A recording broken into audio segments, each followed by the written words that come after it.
Sessions, a journey through the beats that broke and built us. Enjoy the show.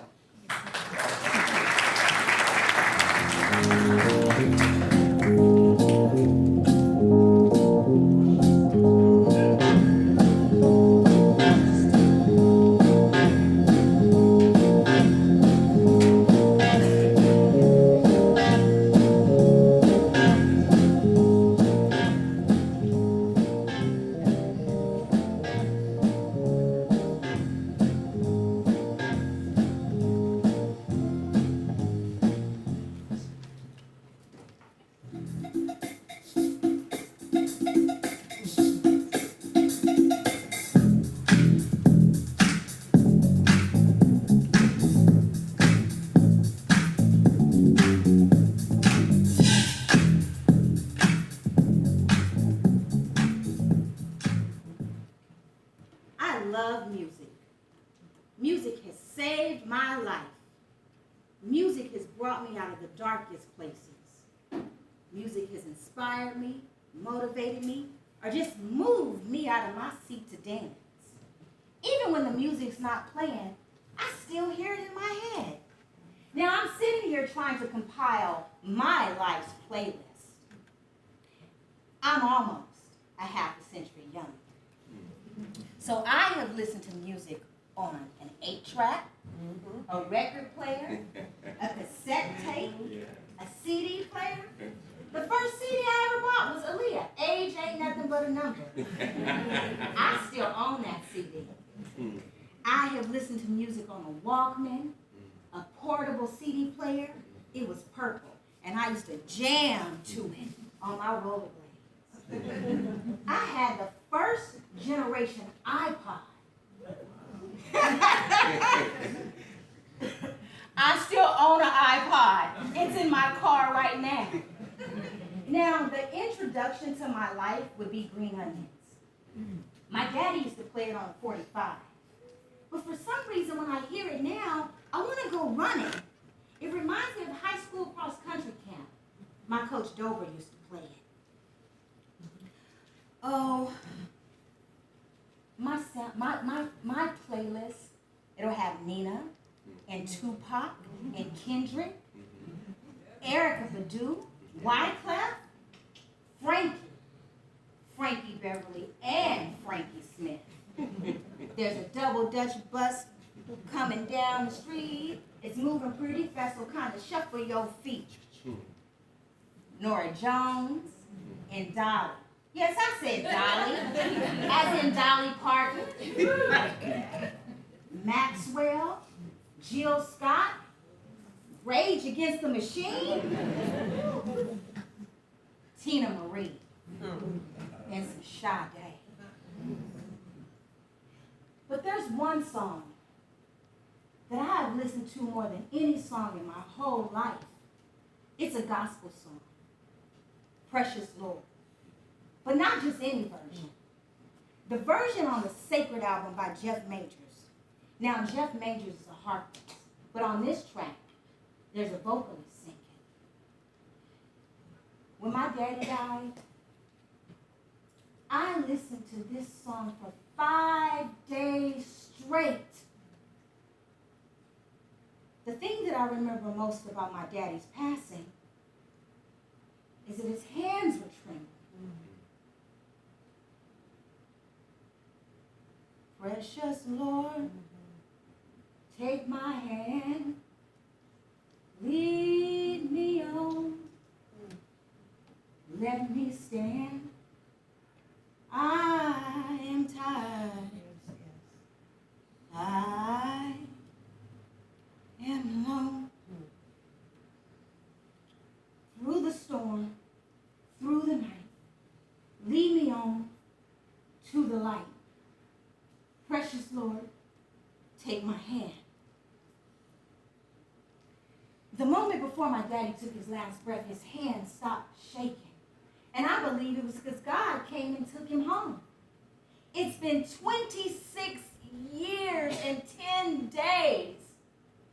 And every single time I hear Precious Lord, no matter the version, the hair stands up on my arms and I think about my daddy.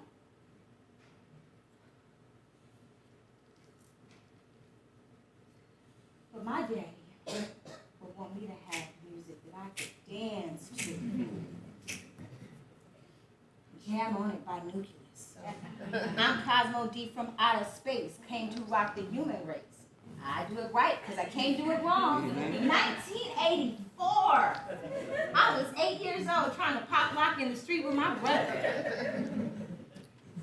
Oh, I would have Hotel California by the Eagles. Now, that came out in 1977, but I didn't hear it until 1997. I was in college, living in a co-ed dorm, and there was two guys that lived at the end of the hall. One was one of the twins, and the other one was a Marine reservist. They made beer in their room. And I hear this music, and it just spoke to me. So I go out of my room, and I'm beating on their door because I want to hear it up close. My favorite line is, she said, "We're all just prisoners here of our own device." My favorite part is the bass. Yeah. In my wildest dreams, I'm a bass player. Now, I would have Woman No Cry, but not the Bob Marley version, the version by Jonathan Butler. On my hardest days I play it, just to be reminded, no woman, no cry, everything's gonna be all right, everything's gonna be all right. And of course I'm gonna have some Michael Jackson. It's gonna be Billie Jean. I'm still wondering if Billie Jean was his lover. And some Prince. Yet lately, with everything that's been going on in the world, there's been one song that just plays nonstop in my head. And it's Zoom by the Commodores. Zoom. I wish I could fly far away from here to a place where I can see fresh and clear. I wish the world were truly happy, living as one. I wish the word they call freedom someday will come.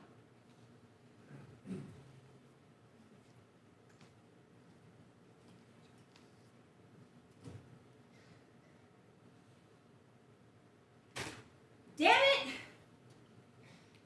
Creating this list is harder than I thought it would be. You know what? I'm just gonna make it all blues. Just all blues. Some B.B. King, Muddy Waters, Jolie Hooker. Blues calms me.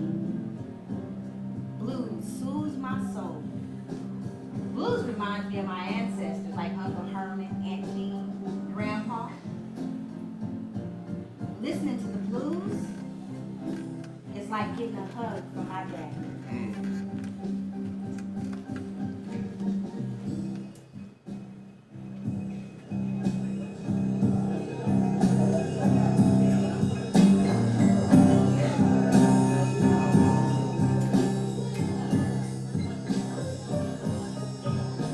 Thank you.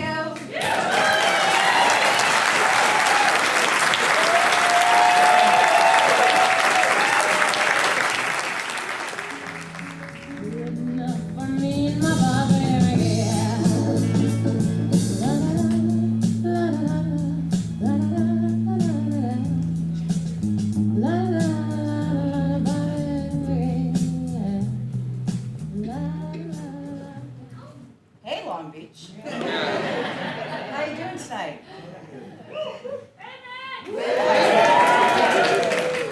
See, I'm loud, but I need you to be louder. So I have a couple quick questions for you. Who here loves Janis Joplin? Right? And who here loves the song Me and Bobby McGee?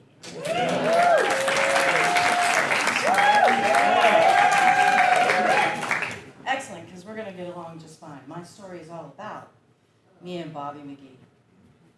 Now, who was he? He was a fictional character in one of Janis's songs. It all started when she had a flat tire and was waiting for a train. Next thing you know, the two somehow run into each other. And through one simple act, Bobby changes the entire course and direction of her life. Next thing you know, they're headed down some aimless highway. with some nameless truck driver, all while singing the blues. But as quickly as Bobby was in her hippie hymn, he was also gone. Still, somewhere in her lyrical illustration, she managed to paint a picture of a lesson learned. You know what that was? Honestly, you all do. Freedom is just another word for nothing left to lose. And that's where I ran into Bobby. You see, it started about 7 years ago. I had this horrible pain in my backside. Every time I turned, it felt like razors just digging on my insides. After a few days, I decided to go to the ER. And the next thing you know, the doctor's standing in front of me and she says, "Amy, we found a large mass. It's the size of a tennis ball.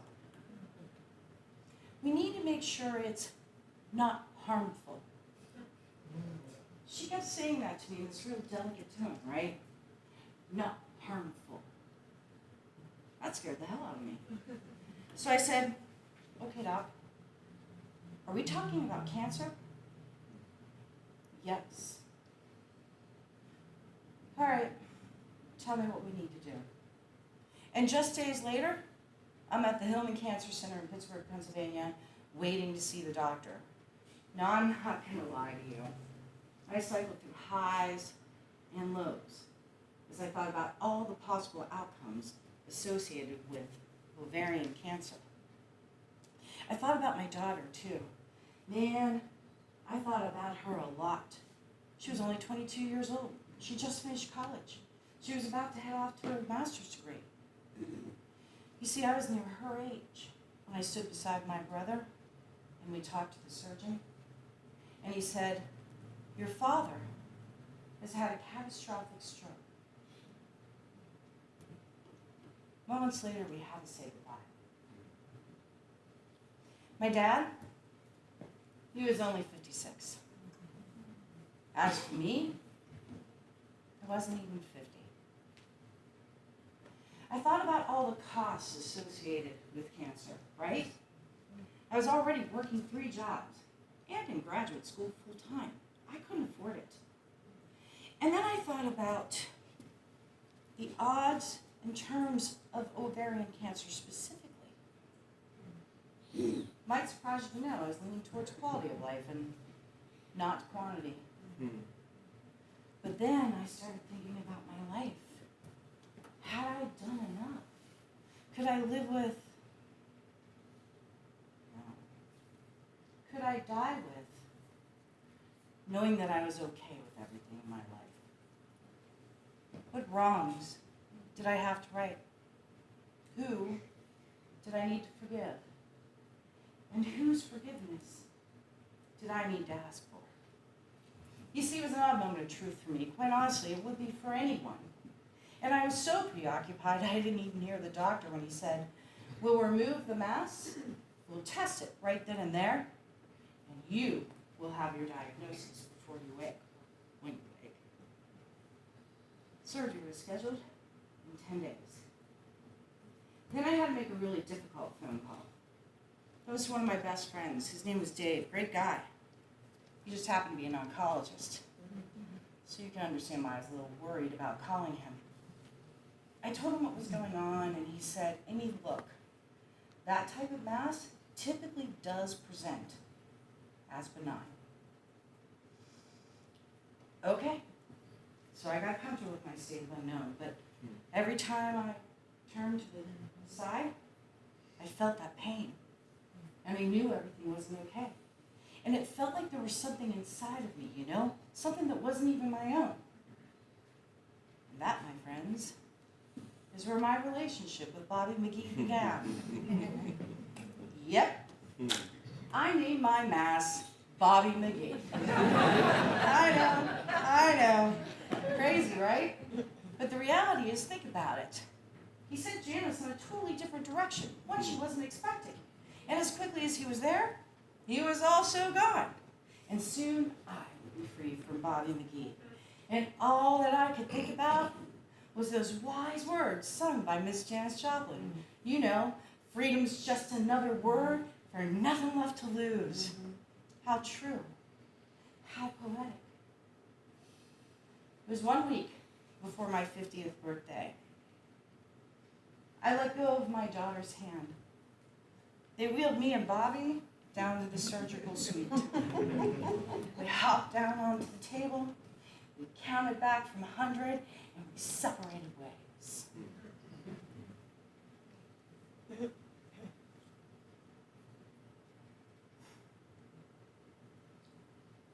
I am both relieved and grateful to tell you Bobby was in fact benign.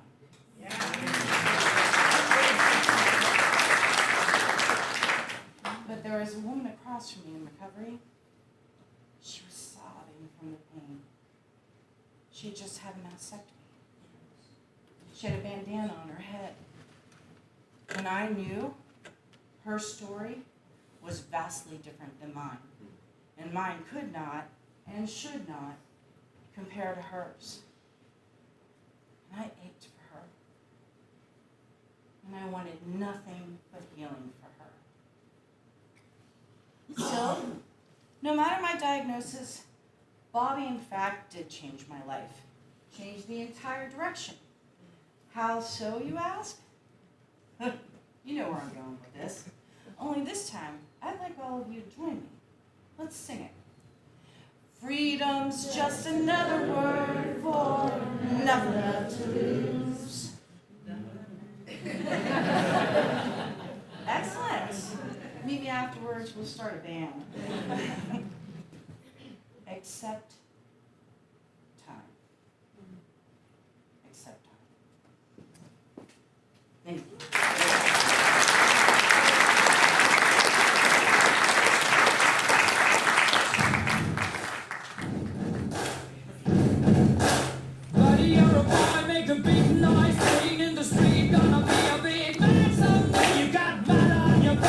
You big disgrace, kicking your can all over the place, singing, we will rock you. We will. In the late 80s, after I was sure everyone had read it, I took the Parade magazine off the kitchen table where the Sunday paper lived. Took it up to my room, opened to the last page, cut out the entry form, filled it out, and spent the next 2 hours thoughtfully choosing albums for my soon-to-be newly created membership in the Columbia House Record. I gave a quarter to the upper left-hand portion of that form, which gave me 12 music choices, and a penny to the upper right, which gave me 3 additional choices for a total of 15. And the promise to buy 12 more at regular club prices over the course of the next 3 years. Promise I fully intended to keep. Yes. And as of today, is the primary reason I don't answer telephone calls. 6 weeks later, a box arrives at my house with all of my favorite tunes. I chose all of the greatest ones: Styx, Supertramp, Tears for Fears, Michael Jackson, Poison, Def Leppard. I also got Queen, but not good Queen. I got Soundtrack Queen. It's an album called The Kind of Magic. It's the unofficial soundtrack of the 1986 cult classic movie Highlander. It's a movie about immortals. I also got Enya, DeBarge, and the Footloose soundtrack. So it wasn't all gold, but I liked what I liked. 6 weeks later, this box arrives, and it's beautiful. 15 cryovac plastic cassette tapes with all of my music choices. The start of an epic music collection. Later that fall, 3 buddies and myself took a road trip down to Carbondale, Illinois, from Chicago, to visit a friend of ours at Southern Illinois University over Halloween weekend. Now, Southern Illinois University was the place to be for Halloween in the late 80s. They closed the school down, revelers took over the streets, and they did everything. Everything. I'm talking toga parties, chugging contests, cow tipping, car tipping, keg stands, keg tosses, midget tosses, and the widest display of inappropriate costumes you had ever seen. Like enough blackface to eventually ruin dozens of people's careers. And like girls dressed as cans of Busch beer with like no pants on. I'm like, okay, I get it. They're clever. Took you a second. So we loaded up with snacks and drinks, and we tore off down I-57 for a 6.5-hour trip down to Carbondale. We had the windows down, music was blaring, and we had one single music rule: never listen to the same song twice. Which was perfect, because I had 15 brand new Playhouse Columbia House Record Club burning a hole in my pocket. I drove. My friend Newt, sitting in back of me, would choose an album cassette, hand it next to him to his friend Epi, who would approve it, take it out of the case, pass it up to my buddy Wildman, sitting shotgun, and he would play DJ for the next few minutes until we'd exhausted every music choice on there. Then he would eject, and we would start that process over. We jammed out to tunes like Tears for Fears, Shout, Shout, and we poured some sugar on me by Def Leppard, and we waved our arms back and forth to rock anthems like Every Rose Has a Thorn. And then we cried together when Freddie Mercury belted out, Who Wants to Live Forever? Because we know that's the part of the movie where Heather grows old and dies, leaving the Highlander young and forever brokenhearted. We finally show up at Carbondale, ready to party like it's 1999. Another one of my music choices. And we did everything. It was an epic weekend. Just 5 guys in togas, tipping cows and chugging beers and looking for cans of Bush.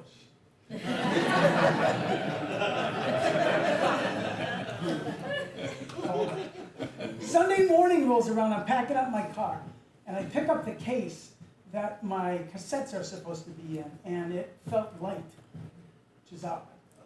I opened it, and it was almost completely empty.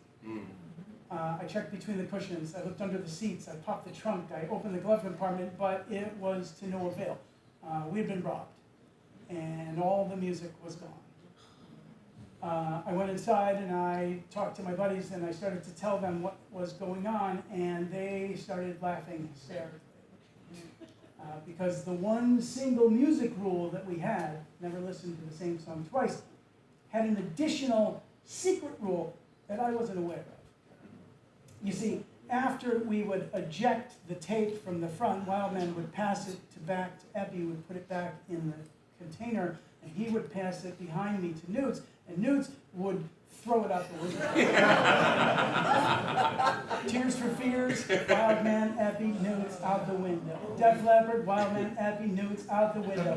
Over and over and over, 14 times until there was nothing left.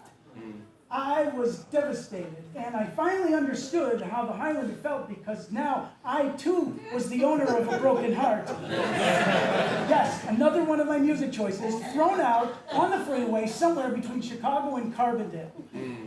I went back out to the car, and I opened up the case, and I took that last cassette, and I held it for a second. And then I put it in the player, and I hit play, and I superglued the door shut. And that's the story of how me, Wildman, Epi, and Newts learned every word and every drum beat to every song on the outfield Play Deep. Josie's on her vacation far away. Thank you.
was 1980. I was in a band called Jupiter. We had just released our first album called Multiple Choice. So we were promoting it like crazy. We were getting booked into some of the best clubs in LA and Hollywood. Clubs like the Troubadour on Santa Monica Boulevard, Gazzari's on the Strip. And we had to let people know where we were playing. Well, back then there was no social media. So we had to do things old school. We had to walk the streets in the middle of the night, in the wee hours, posting our flyers and our posters on telephone poles with utility standards that line the sidewalks. So we'd usually start on Sunset Boulevard near the Hollywood Freeway, and we'd start walking west, posting. Well, we shared those sidewalks with people that were working the midnight economy. That's right, in Hollywood. The stores might close, but business continues. And business was booming. The midnight economy was thriving. In 1980. Anyway, we shared, the ladies were out on Sunset Boulevard, and the guys were out on Santa Monica Boulevard. And they were advertising their late night, after hours, personal services. Anyway, these folks don't get, the media doesn't gives these folks a lot of negative publicity. But what we saw college students trying to earn tuition. We saw moms trying to put food on the table for their kids. We saw people, that's right, people, just trying to make ends meet. Anyway, as we walked west, one of the things we noticed was that the clothing got better as we walked west. The closer we got to Beverly Hills, the fancier the clothes got. These people knew the clientele that they wanted to take care of. By the time we got to the Beverly Hills, West Hollywood border, we're talking fur coats, high cost designer clothing. That was the norm. Anyway, these people were always nice to us. They knew we were just a band trying to get big. So, anyway, I wrote this song because I wanted to portray these people as people and show a different side of what they were doing and why they were doing it. No judgments. Ladies and gentlemen, I give you Street Tango.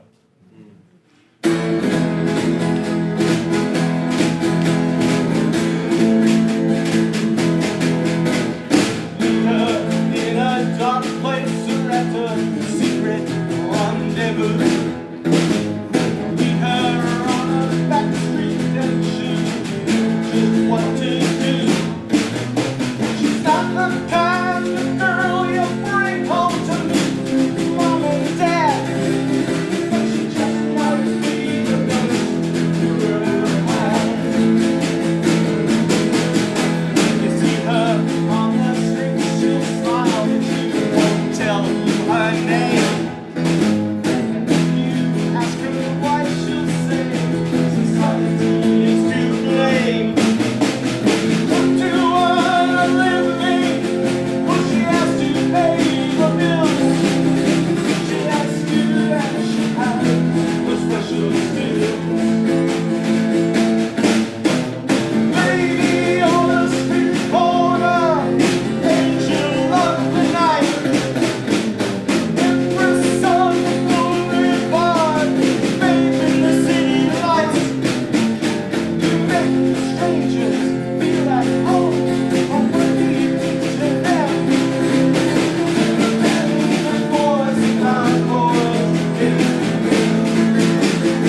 crawling in my skin. These wounds, they will not heal. Fear is how I fall, confusing what is real. But in the end, it doesn't even matter. Or did it really matter? The tattoos that covered my skin, singing loudly all the way to the end, hoping every show and every song that I would heal from these inner demons that were real, that always brought me one step closer to my fall. Recording track after track, I would silently fall back into somewhere I belonged and mattered. The love I had for music was for real, even though the scars under my skin would never fully heal.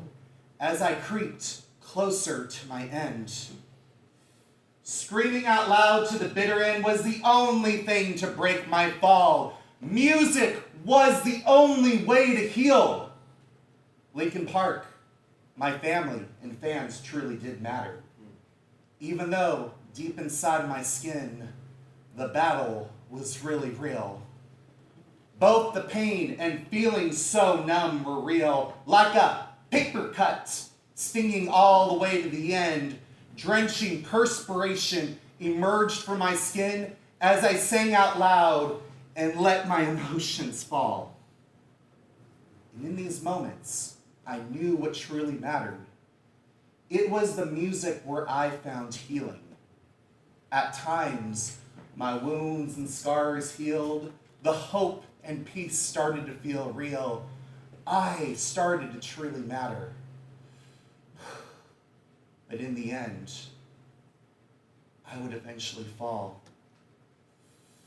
And my spirit would depart from my skin.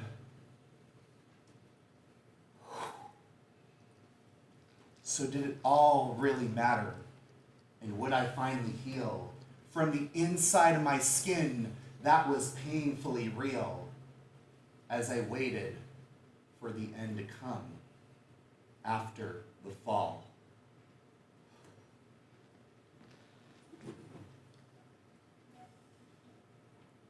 Thank you.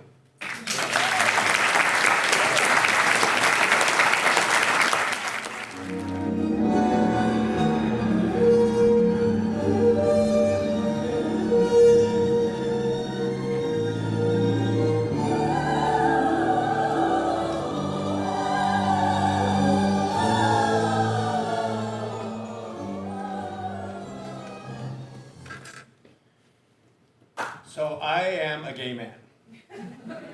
Okay, I've worked really hard. I came out 7 years ago at 47, and after being in a straight marriage for 23 years, which gave me 3 pretty terrific kids. I have 5 now, all boys, and 1 husband. And yes, like they say, coming out was probably the hardest thing I've ever done. Excuse me. Admitting I fulfill a few gay stereotypes runs a close second, though. Let me give you some examples. Number 1, I do like a big, splashy musical. I use sarcasm as a defense. I have an aversion to aging. I buy all my t-shirts at Baby Gap. And I do have a diva. So my diva came to me in the mid-'80s, and she wasn't one of the big, powerful women of the time, the Middlers, the Chers, the Madonnas. My diva was actress Kate Capshaw, from the greatest film ever made, hands down, Indiana Jones and the Temple of Doom. And I have pictures of her in a folder. I read and cut out all of her magazine interviews. And she alone was front and center in my favorite part of the film, the opening title sequence, where she sang the song Anything Goes from the musical Anything Goes. And I listened to that song and that soundtrack so many times, I didn't memorize phonetically every syllable. And dear God, I hope no one in here speaks Mandarin, so... I wang yi lu chu cha ku chou mi hao su su shi shai no feng yan yi dou yi dao. Anything goes. Let's stop, let's start. Listen, I have no idea what I was saying when I was singing those lyrics, which actually was part of the genius because it gave me plausible deniability for being out. You know that song is from a musical, right? Well, oh, no. I'm just a kid interested in languages. Yeah. Fast forward a few years, and in my early 20s, I entered myself voluntarily into conversion therapy, and for a time, aversion therapy, in order to make myself straight. Full disclosure, in one form or another, I did conversion therapy for 20 to 30 years. Yeah, but I have to explain to you what aversion therapy is so that my story makes sense. So, you want to lose weight, but you eat too many donuts. You take the donuts and you put them in a bowl and you put some ketchup and anchovy paste, smash it together and eat it and eat it and eat it until you throw up. You soon won't be eating any more donuts. So my therapy was twofold. The fun part, the therapist said, was to masturbate daily to pictures of women I intuitively knew were attractive, and just to have fun with it. So I remember I chose pictures of Kirstie Alley from the TV show Cheers. And Rebecca De Mornay from the movie Risky Business with Tom Cruise. So that part of the treatment was to replace healthy lost attraction and put it to where it should have existed in the first place. The second part was the punishment phase. I was to look at pictures of men I found attractive. I usually got them from cologne ads in magazines. And I was to look at them while I inhaled shit.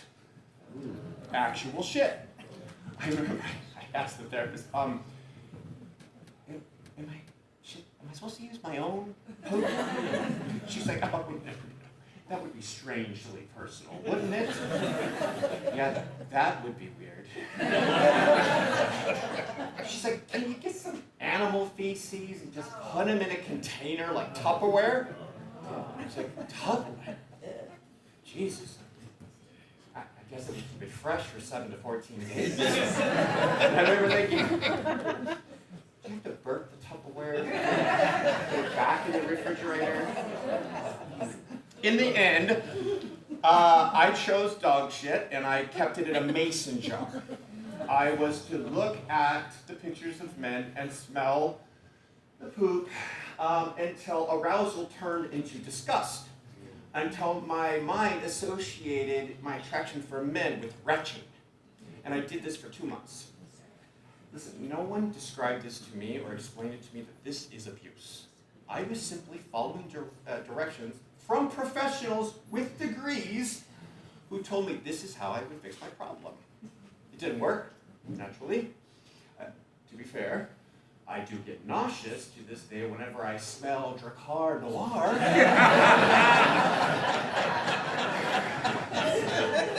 Or when I get my lemonade in a mason jar from Lucille's where I'm having dinner, but whatever. There was one line I would not cross, however. When it came time to choose the pictures of women, I would not use pictures of Kate Capshaw from Indiana Jones and the Temple of Doom. Any more than one would use pictures of Meryl Streep. For God's sakes, one does not simply toss one off to Meryl Streep.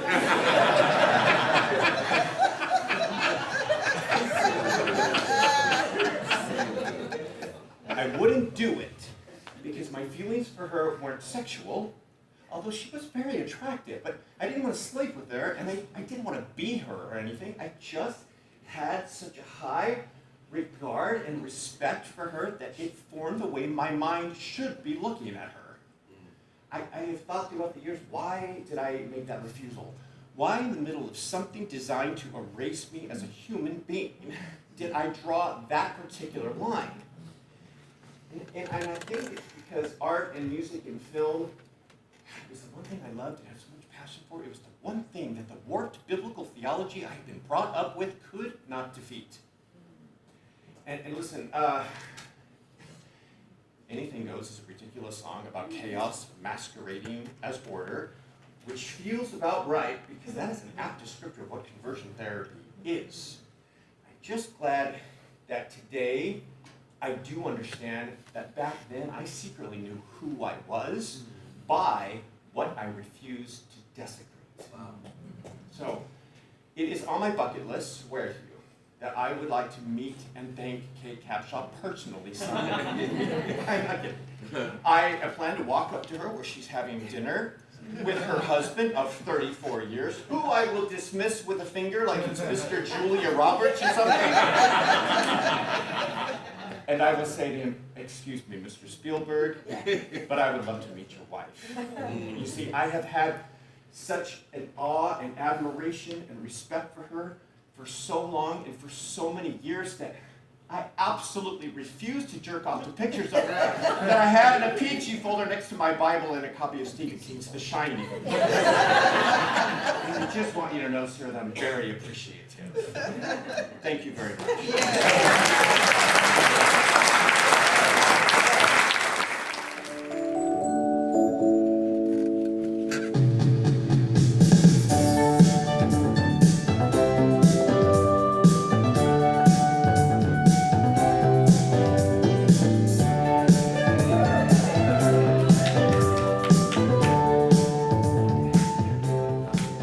Isn't that a great song? Yes, it really takes me back to Bossa Chica in the mid-'80s, right? It's like, it was the time of being a teenager and just, getting more tan out there. Yeah, really enjoy that time. The 80s was amazing for me, and I'm a Gen Xer, and how many of you in the audience are in that group? Yeah, it's really amazing time in terms of music and all the things that defined us. Of course, MTV was out at the time. My friends were just glued to the TV and just seeing all these amazing music coming out. I think that one of the music they kept playing in that time was Pat Benatar, right? All of my boy male friends, we were trying to do that dance, going, and we did it to each other, so that was fun.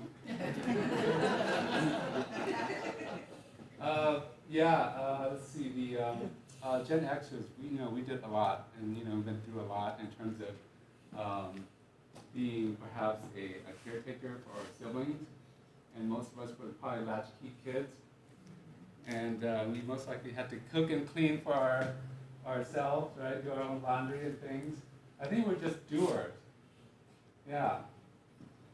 And at that same time too, my parents had just came via Iowa to Long Beach from Cambodia.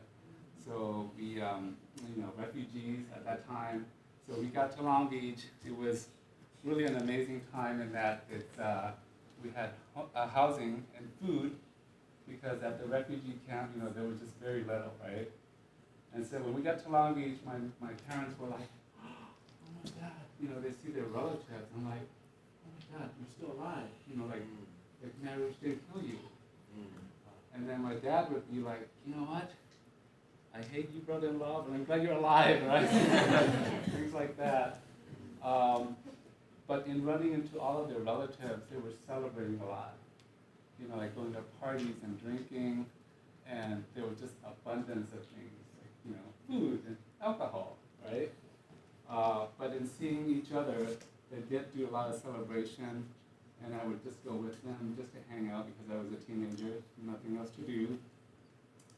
And this one time, they did have a party at our house, and the kids were in the living room, and the parents. By this time, my parents were in their 40s, and when you're a teenager, I was really socially awkward and really trying to fit in at that time. I was one of those kids that was the last to get picked for events and things in school. But I was just observing it at that time. But anyway, my parents had a party at our house, and then they had their friends over. They also had their own mixtape music, which is Molam. It's the Cambodian and Thai version of the country songs, and they would play that, right? Yeah, and then they would be drinking. It just brings them back to home life, right? So this one day they had their friends over, and then partying, and the kids were in the room, and then they were just talking over here in the corner, having fun, and then one of the women decides to take this VHS and goes over to the VCR, and she pops it in there. And so we're all, kids are just all waiting to see, oh, you know, what good movies are going to come out, right? Because a lot of times those VHS, if you don't read the label, you don't know what's going to come on. So I'm watching and waiting, like, and then when it came on, I was like, looking at my parents and looking at that picture, and then I think all of us were just completely glued to the TV, and by this time, I didn't know what to think. But anyway, my parents were showing porn for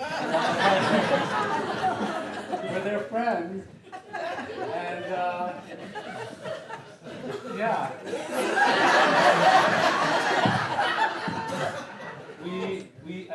I think we watched the first scene, right? Like, and then that same woman runs over real fast and clicks the thing, and then they disappear, and they went back to partying like nothing happened. She's like, oh crap, there was kids in the room, we didn't know. Yeah. So, anyway, that was imprinted in my brain forever. But yeah, fast forward to my 20s, you know, I was able to get away in terms of, I was able to drive now, and going to the clubs over here at the El Paso Cantina. I don't know if any of you are around that time. Yeah? And we had the Marina. It was a nice nightclub, and then it was just roughly like, I don't know, like 10 feet square.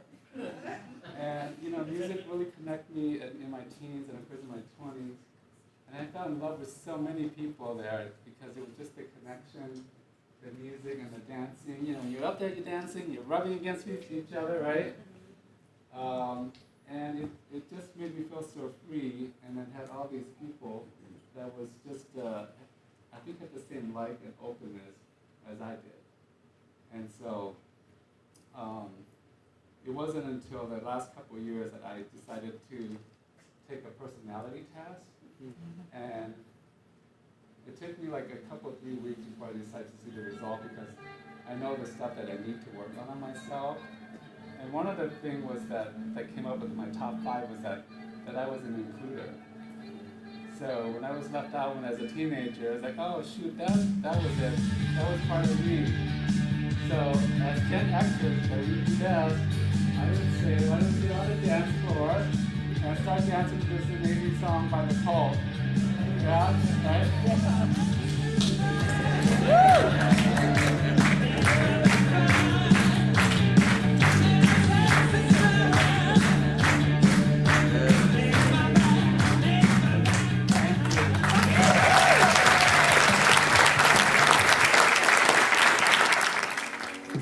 When I was young, me and my mama had beef, 17 years old, kicked out on the streets. Though back at the time, I never thought I'd see her face. Ain't a woman alive that could take my mama's place. Suspended from school, scared to go home. I was a fool with the big boys breaking all the rules.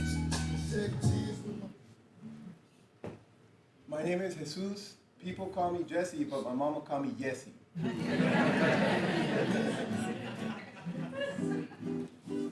Grew up in Boyle Heights. My mom was a single mother.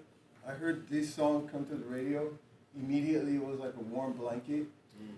And there's lines in there where he says that single mother on welfare, tell me how you did it. And it became like my anthem. Like, you know, you're young, you don't know how much your parent is sacrificing for you. So I just listened to the song like a million times, and then eventually I figured out, what if I play that song? And I just never thought to play it. It was just, it's like my shield song, you know.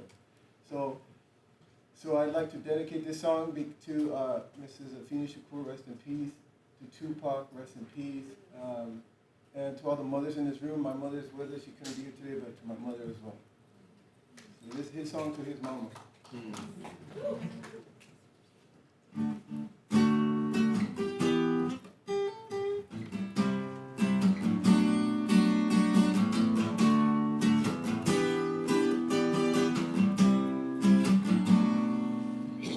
When I was young, me and my mama had beef. 17 years old, kicked out on the street. Go back at the time, I never thought I'd see her face. Ain't no woman alive that could take my mama's place. Suspended from school and scared to go home. I was a fool with the big boys breaking all the rules. I shed tears when my baby sister. Over the years, we were more than other little kids.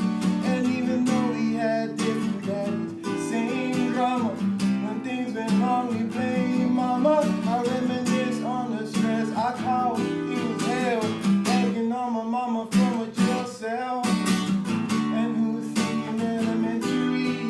Hey, I see the penitentiary one day. I'm running from the police, that's right. Mama catch you, put a whoop into my backside. And even as a crack fiend, mama, you always was a black queen, mama. I finally understand, for a woman it ain't easy trying to raise a man. You always was committed, a poor single mother on welfare. Tell me how you did it, there's no way I can pay you back. The plan is to show you that I understand. Lady, though you know we love you, sweet lady, there's no one above you in my heart. Don't you know? Now, ain't nobody tell us it was fair. No love for my daddy, 'cause the coward wasn't there. Passed away and I didn't cry, 'cause my anger wouldn't let me feel for a stranger. They say I'm wrong and I'm heartless, but all along I was looking for a father, he was gone. I hung around with the thugs, and even though they sold drugs, they showed a young brother love. I moved on and started dirty hanging. Needed money on my own, so I started slanging. And I ain't guilty, 'cause even though I sell drugs, feels good putting money in your mailbox. I love you when the road's good. I hope you got the diamond necklace that I sent to you. 'Cause when I was low, you were there for me. You never left me alone because you cared for me. I can see you coming home after work late. You in the kitchen trying to fix us a hot plate. And just working with the scraps she was giving. And mama made miracles every Thanksgiving. And now the road got rough, you're alone. Trying to raise two bad kids on your own. There's no way I can pay back. The plan is to show you I understand. Lady, though you know we love you, sweet lady, there's no one above you in my heart. You know we love you in my heart. There's no one above you. There are some liquor and I reminisce. It's through the drama I could always depend on my mama. And when it seems that I'm hopeless, you say the words that can get me back in focus. When I was sick as a little kid, to keep me happy, there's no limit to the things you did. And all my childhood memories are full of all the sweet things you did for me. And I appreciate how you raised me and all the extra love that you gave me. I wish I could take the pain away. You can make it through the night, isn't bright day. Everything will be alright if you hold on. It's a struggle every day, you gotta roll on. There's no way I can pay you back, but my plan is to show you that I understand. Thank you.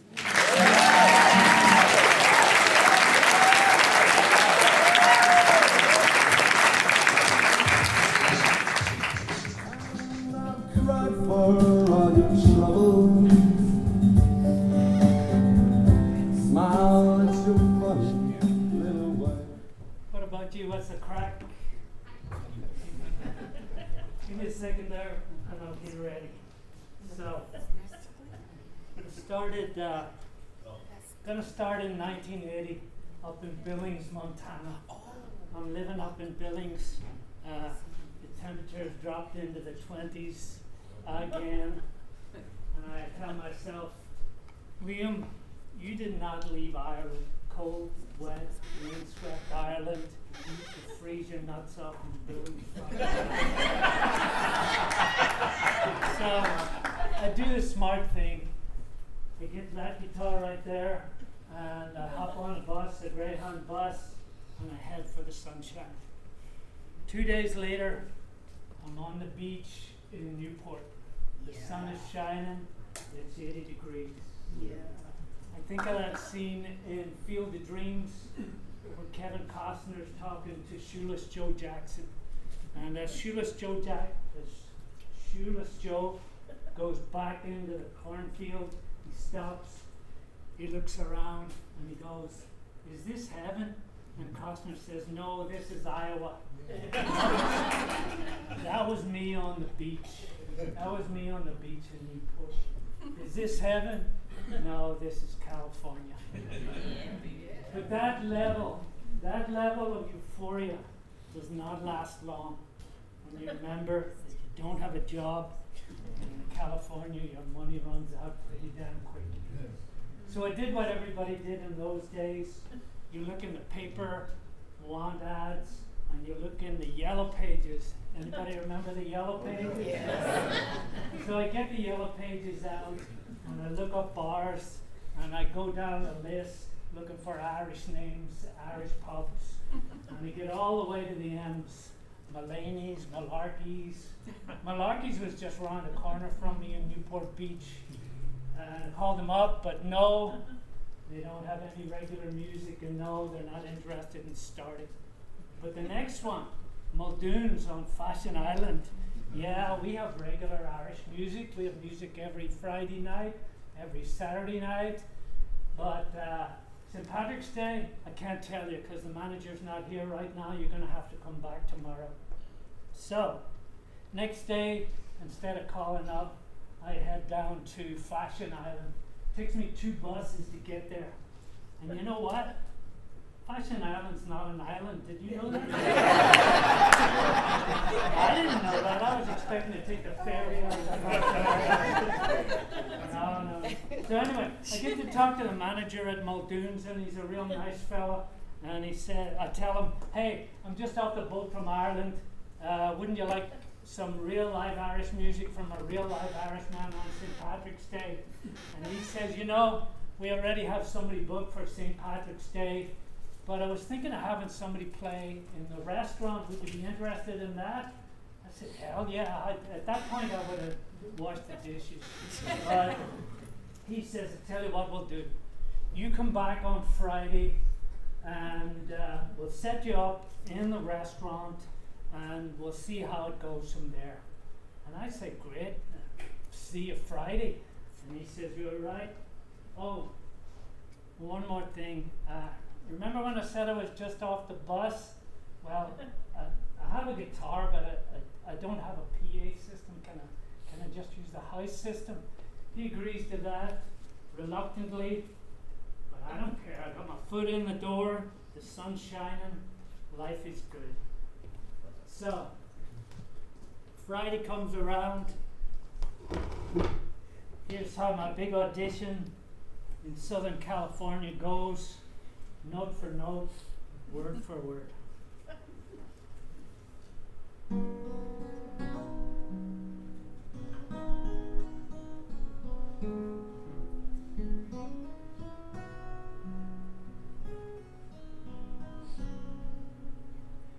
Danny boy, the pipes are called, from glen to glen and down the mountainside. The summer's gone and all the flowers are dying. 'Tis you must go and I must bide. But come ye back when summer's in the meadow, or when the these hushed and white with snow. For I'll be here. Johnson, party of four. Your table's ready. Johnson, party of four.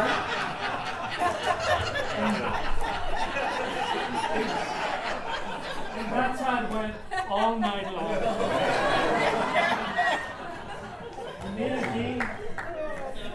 Me singing my Irish heart out, the melody just cutting me off at the knees. And I played that way for 4 weeks. For 4 weeks, that's how I played until I got that job right there. That's in the Blarney Stone in Santa Ana. And you can see just to the right, just right over here, that jacket right there. That's a members only jacket. That's how fucking cool I was.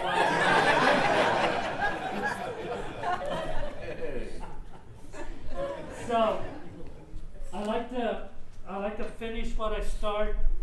So what I'd like to do now is I'd like to sing you the second verse of that song, and I'd like to dedicate it to the Mater D of Muldoon's Bar and Grill, Fashion Island, or as we like to say, Ile de Fashion. And this is dedicated to the manager at Muldoon's.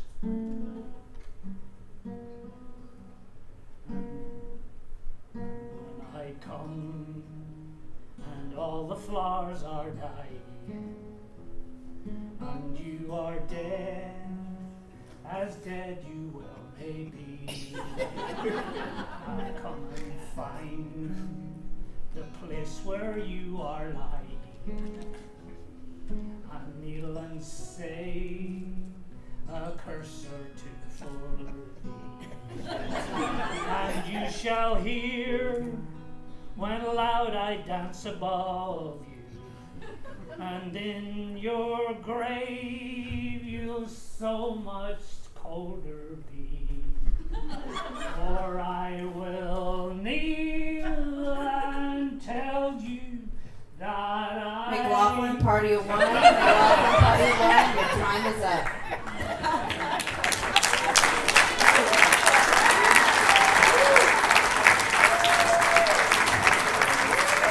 That's that, my friends. Thank you very much.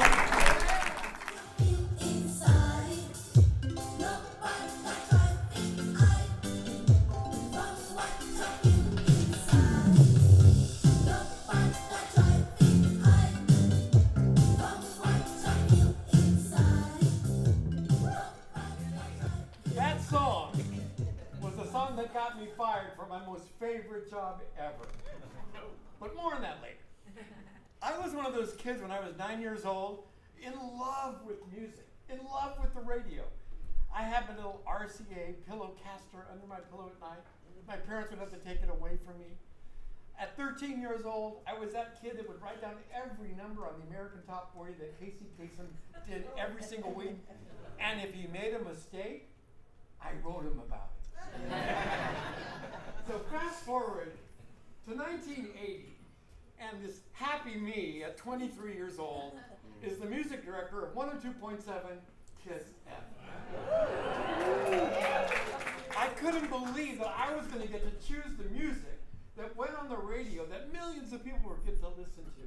That was my job. On Mondays, I met with the promotional reps from all the labels. And on Tuesday, we decided which songs would be reported to Billboard magazine and added to the radio station. Well, fast forward to this fateful day, and one day my boss comes to me and he gives me a record. And he throws it on my desk and says, add this is my pick this week. And it was that song that I walked out to, Heart Don't Lie, LaToya Jackson.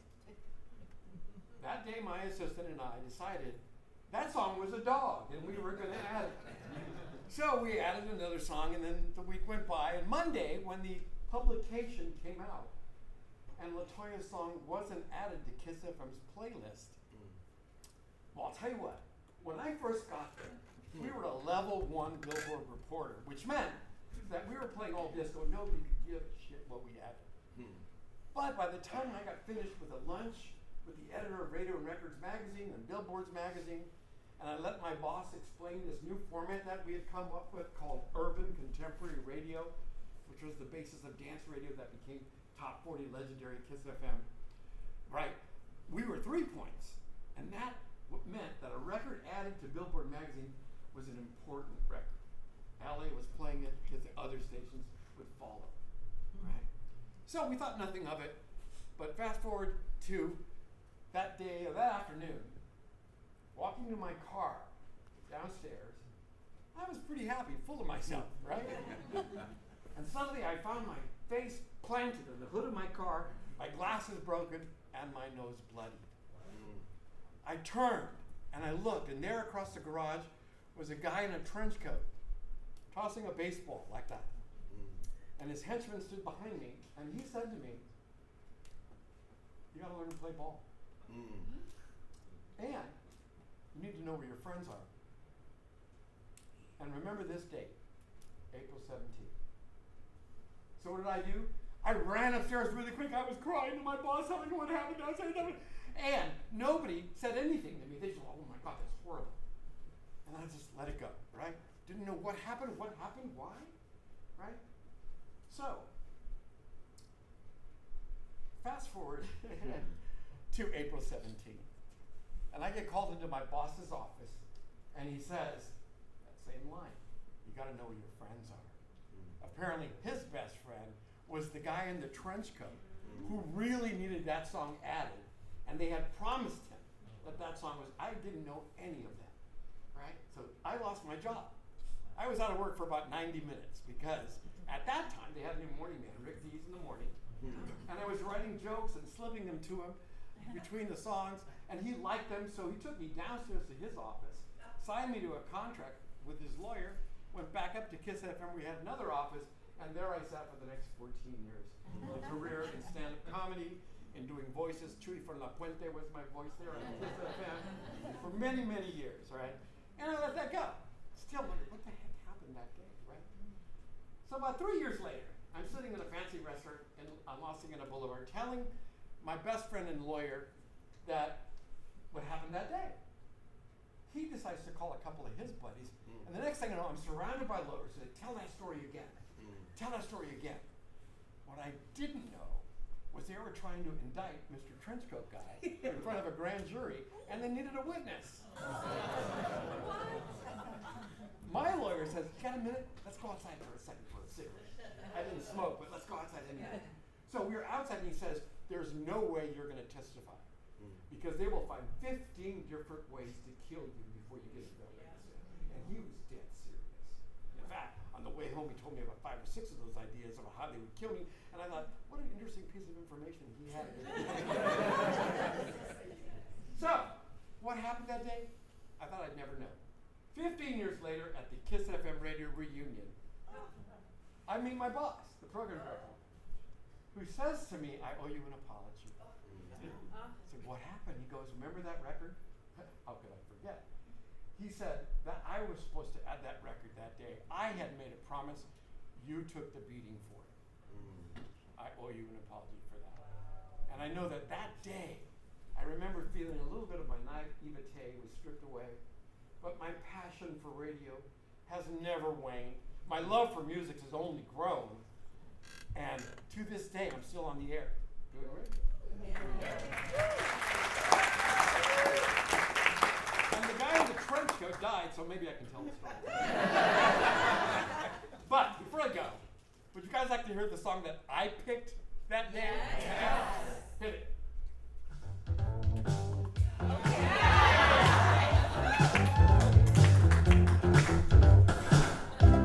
Denise Williams, let's hear it for a boy. That went to #1 for 5 weeks in May of 1984. Thank you.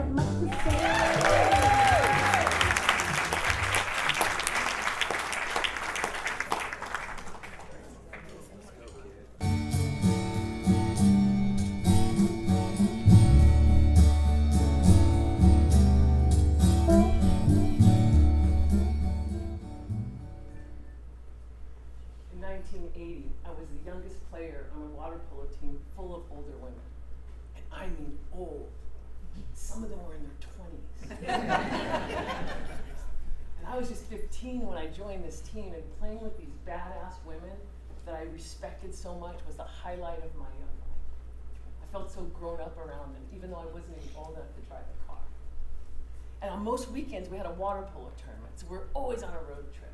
And music was a key feature on these car trips. And so I quickly became infused with the music that these older women listened to. Their music became my music. And that's how I discovered Joni Mitchell.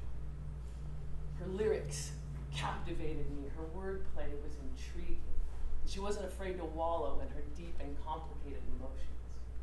So while my high school friends were listening to Blondie and The Police, I was poring over every meaningful, mournful lyric and liner note of Joni's early 1970s albums. This sort of too old for me music. Fast forward a little bit to March of 1983, and Joni has just released a new album. She set off on a world tour to promote it. The tour got to LA in June, and a few friends and I went to see her on a Tuesday night at the Universal Amphitheater in LA. We had such a great time that we decided we wanted to find out where she was going to play next and see her one more time before she left the area. We found out she'd be playing at Irvine Meadows Amphitheater on Thursday night, just 2 nights away. And the same night I would graduate from high school. It was perfect. We had to be there. Except none of us could afford to go to 2 concerts in 1 week. So we hatched a plan. Irvine Meadows Amphitheater was built into a hillside with the seats sloping down toward the stage and a nice lawn section at the back. Think the Greek theater, but much, much bigger. But the most interesting thing about Irvine Meadows was that it was situated right up against a 140-acre drive-through wild animal park called Lion Country Safari. So we figured, let's hop over a few chain link fences. We'd scramble up that back of the hill and hop into the lawn section, and we could see Joni Mitchell for free. Seemed easy enough. Thursday came. I graduated, grabbed my diploma, and raced home as fast as my old Volkswagen bus would take me. I didn't give a rat's ass about all the silly grad night activities that the kids were fussing over. I'd seen my water polo friends in the crowd, and I knew they were coming to my house. I got home, tore off my cap and gown, put on some Levi's 501s, my favorite gray Pretender sweatshirt, and an old green army jacket. We all loaded up my red bus, made a quick stop at the liquor store for beer and clove cigarettes, and we hit the freeway headed south. We hung out in the parking lot, waiting for nightfall, while the honest folks headed toward the entrance with their tickets in hand, and we swigged beer and passed around a joint to build our courage. The sun finally set, and we headed off toward the dark hills on foot. The chain link fences were much higher than we'd imagined. And my army jacket got caught at the top of the first one. I hung there, dangling, clinging for dear life to the fence with one hand and gripping my graduation gift from the girls in the other hand. I didn't dare drop it. Finally, I released it gently down into Terry's waiting arms, my green 40-ounce bottle of Mickey's malt liquor. Now, with both hands free, I unhooked myself, dropped down, and we continued onward. Suddenly, out in the dark distance, we heard a ferocious roaring. It sent us all into mild hysterics. And then up closer, much closer, snorting, and the thunderous thud of hooves. And Debbie, the most delicate among us, with her Izod sweater and her matching polo shirt with the pop collar, she starts screaming at the top of her lungs, "We are in the rhino pit!" And we ran as fast as we could. We ran as fast as we could toward the next fence. We never saw a rhino, but we ran past zebras and giraffes and some giant-ass camels. And the funniest part, while we were running, we could hear Joni. We could hear her singing her latest release from her new album. It's called Wild Things Run Fast.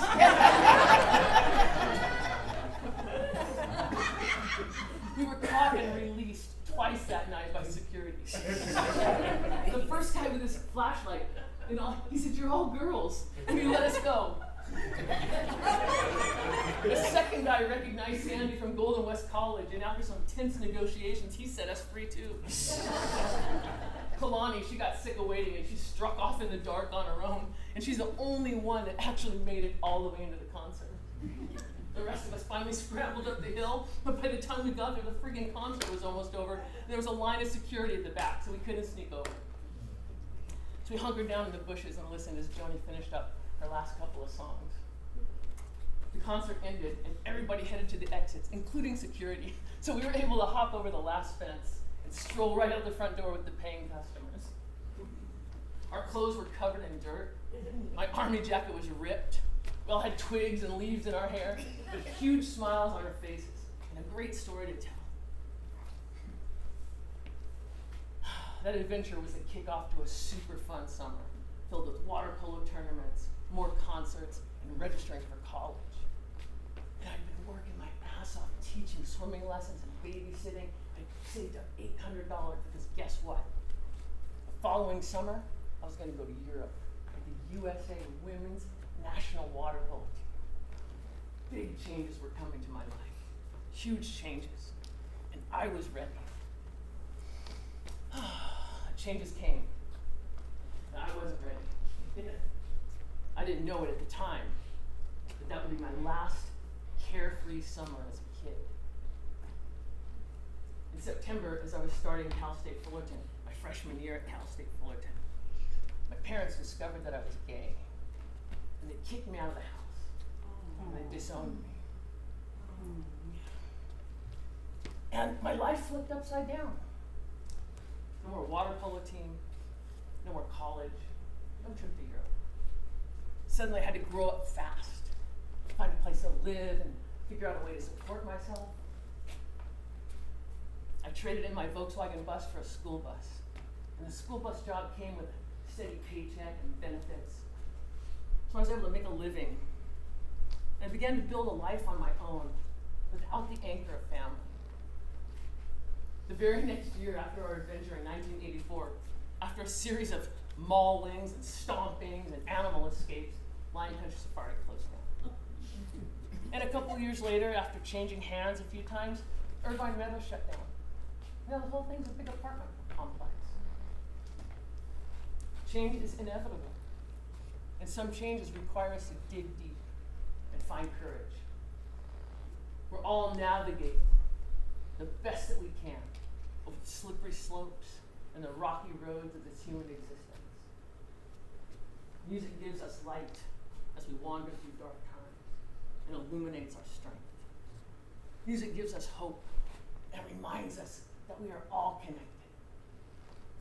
Joni's artistic and honest songs have been an anchor and an inspiration to me as I make my way through this amazing and ever-changing life.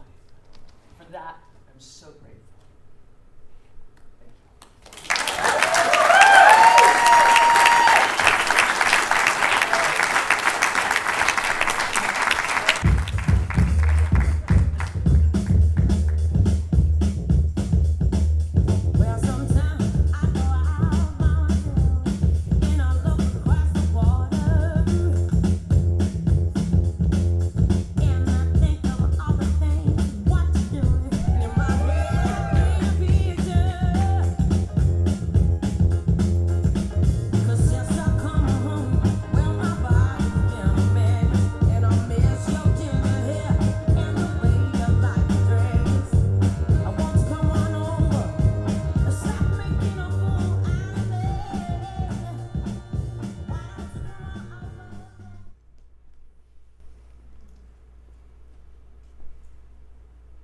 This is for the girls who pop Alexa Pro driving their Lexuses to their 9-to-5s.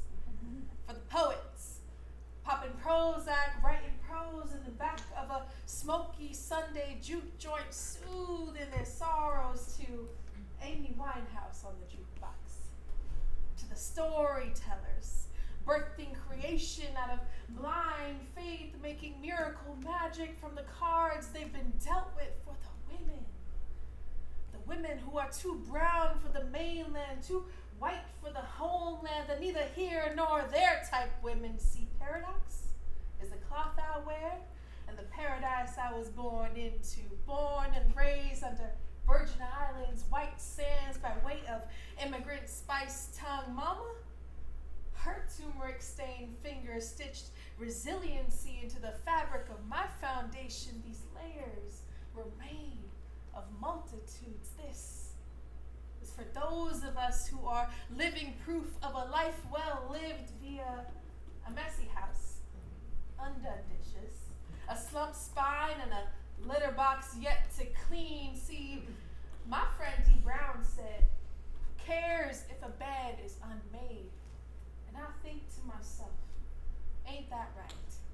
Ain't that receipt of rest having been had? God forbid the performer retires into a human for the night. This is for those of us who are reclaiming our faith and taking out imposter syndrome on trash days, who swapped Hennessy for hugs and therapy, who swapped Thirsty Thursdays for Bible study. Those of us who know that compassion is something like a superhero cape, because I can catch flights and feelings. This is for my survivors who know that their story is valid, even though they don't scream it from the rooftops. Don't we all got a story to tell? Something waiting to be unlocked in the right due timing. This breath, this night, this day is for those of us who know how to snooze their alarms but still make it to work on time. This is for us who need 5 more minutes with this version of ourselves, this one, before she flutters off into something next, and then a next one, and then an evolution, because I want to hold this one as my own. I know that she is mine, layers, Lexapro, and all. Thank you. Good job.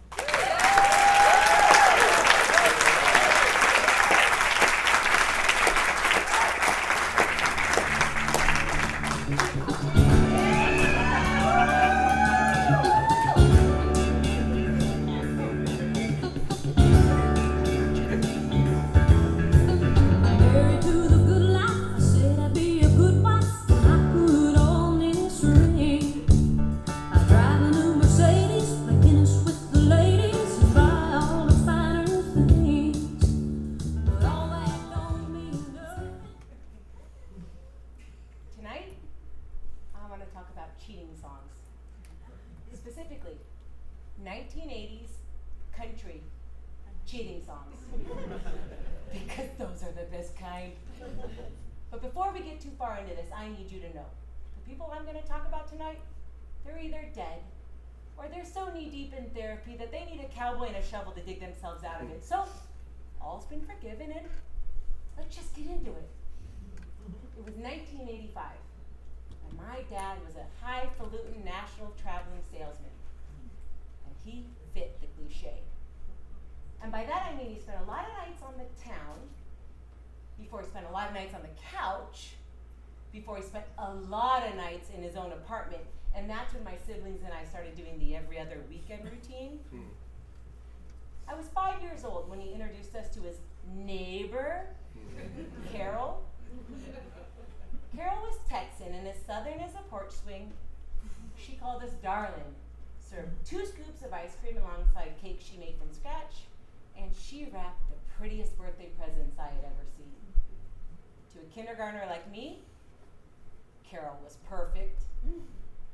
About this same time, perhaps coincidentally, my dad started listening to country music.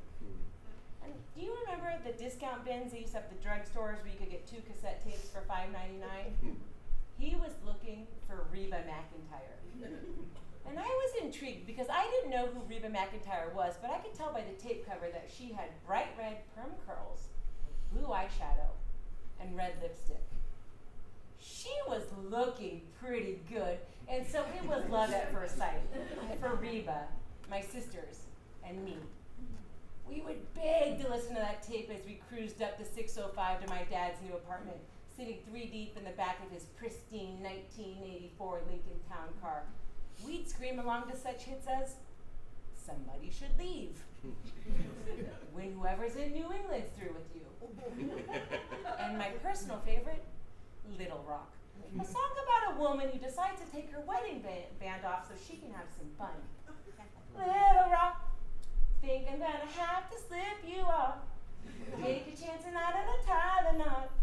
There's more to life than what I got hot." I didn't understand irony at the time and couldn't appreciate the fact that here we were, 3 tiny kids belting out cheating songs while we accompanied my dad to carry out his affair. My parents were not yet divorced. Little Rock. And the worst part, I mean the very worst, is when we would get back home, we'd beg our mom to listen to the same tape. All the while telling her about Carol's chicken fried steak, how perfect her hair and makeup was, how clean she kept her house, how she asked us if we had fleas at home, or whether or not we even bathed. Little Rock. My mom would just mutter, "Jesus Christ," and smoke her Virginia Slims and read Newsweek on the couch. Yes. But my love for Reba, Dolly, and all the rest only grew when I was 12 years old and my dad and Carol moved back to Texas. Truly, this was a heartbreak of my life. It deserves its own sad country song. But if my dad was gonna live in Texas, I was gonna like everything about Texas. I started wearing this really slick Dallas Cowboy starter jacket. We had the audacity to ask my mom to plant bluebonnets, that's the Texas state flower, in her rose garden. And for my 6th grade class report on states, I taught Mrs. Evans' entire class the lyrics to "Deep in the Heart of Texas," claps and all.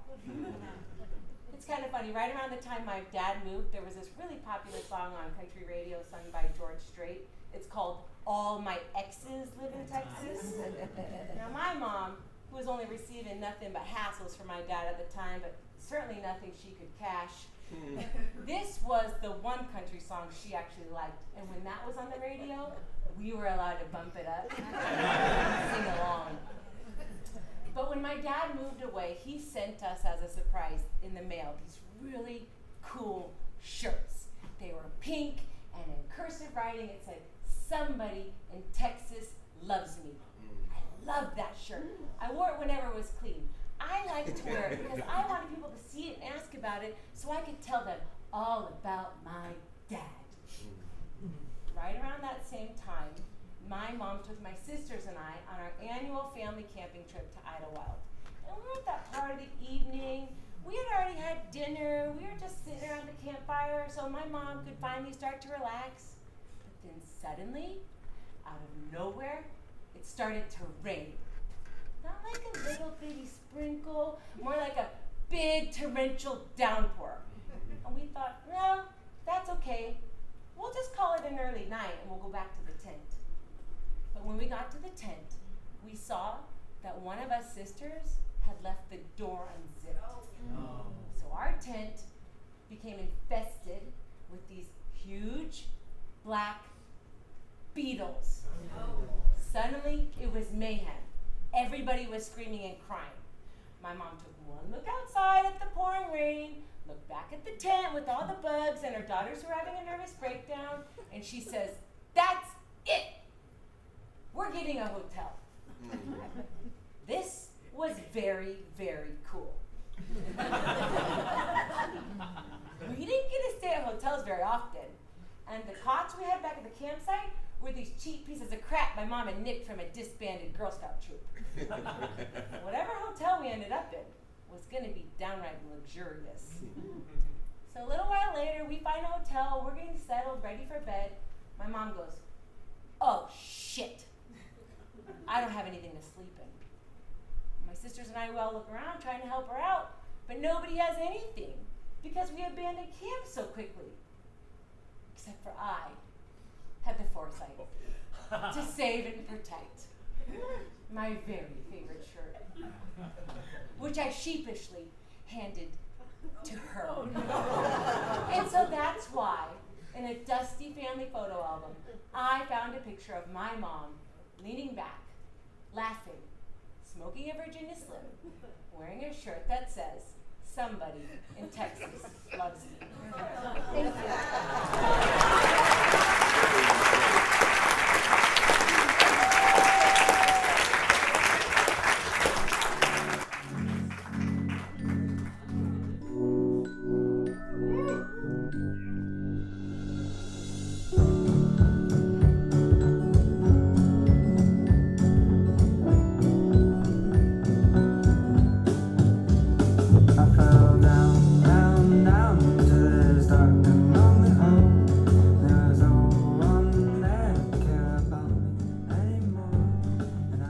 So that was a song I didn't realize was going to inevitably change my life in a lot of ways. It was written by a young man who found out he was dying.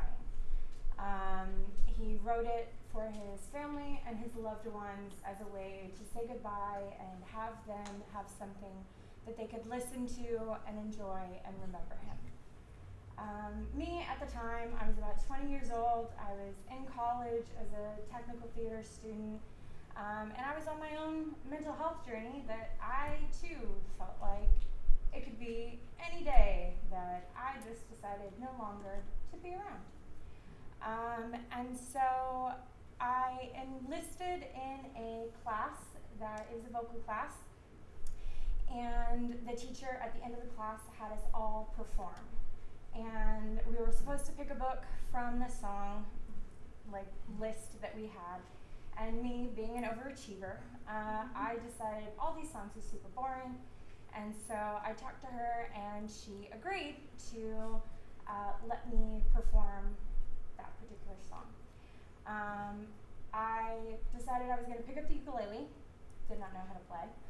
I showed up to the performance in funeral black, was all ready to go until I tried to start playing. My ukulele was not tuned. Again, did not know how to play the ukulele. And I did the performance. I, at the end of it, started to cry, and then I laughed, and then I cried. And I was so embarrassed that I decided I was never going to perform in front of an audience again. So for tonight, I'd like to perform it for you. Clouds by Zephyr.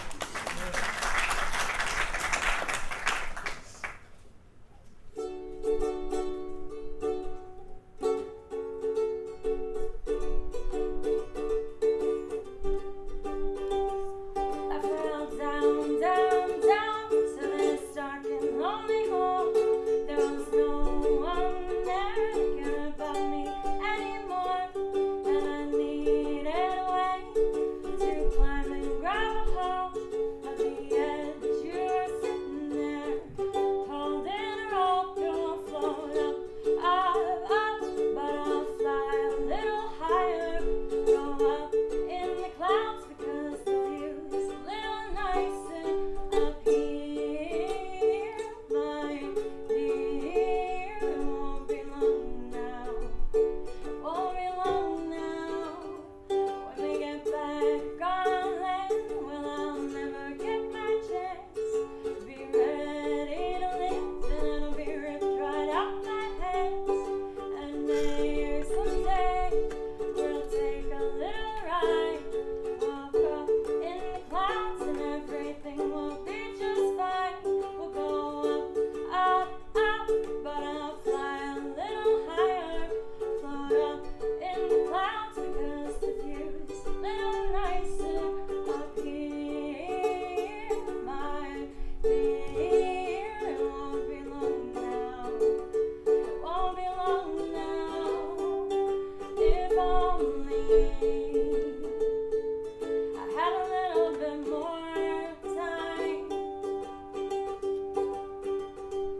traffic is just a man doing the best he can. Don't blame Mr. Chadwick. Mr. Chadwick is just a man.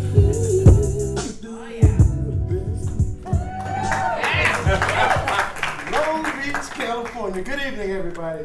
Hey, let's jump on the time machine, unstrap our seatbelts, and take a trip back to the year 1980. In 1980, I was a fourth grader at Laura Montgomery Henderson Elementary School in the metropolis of Troy, Alabama. 10,000 strong. Now, my good friend Jerome McBride and I were classmates. Jerome was a special friend. See, we'd known each other since we were 3 years old. And here we were, still friends at the ripe old age of 10. So every day Jerome and I would meet on the playground and we shared a love for music. So one day he runs up to me, jumps off the monkey bars, and he runs up to me just wailing away on an electric guitar, like an electric air guitar, you know, doing his thing. He's got his lips moving, he's got his Chuck Berry thing going on, dumping like the sliding Family Stone. So I'm like, hey Jerome, what's up, man? What you playing?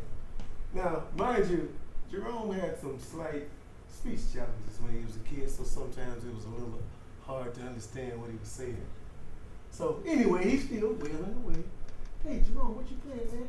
He said, I heard this new song yesterday, man. It's called What?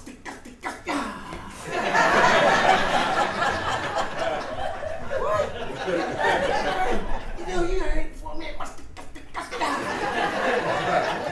said, no, I ain't never really heard no Buster Guster, but he said, okay. The very next day, we meet again on the playground.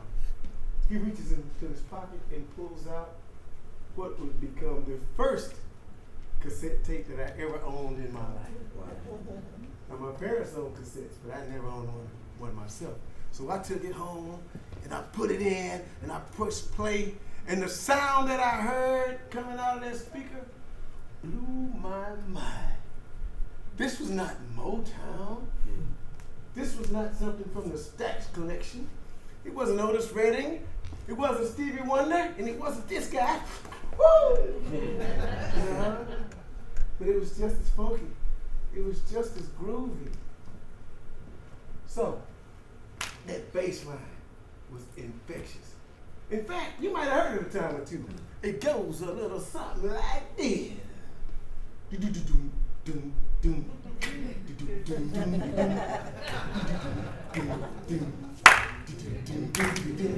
And occasionally, out of nowhere, a sound would pierce through the speakers that sounded like a light. It went,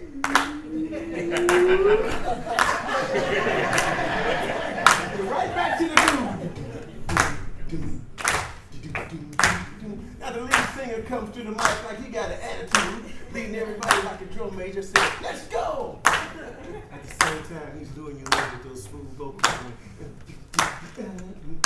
It was fourth grade, I didn't know the words.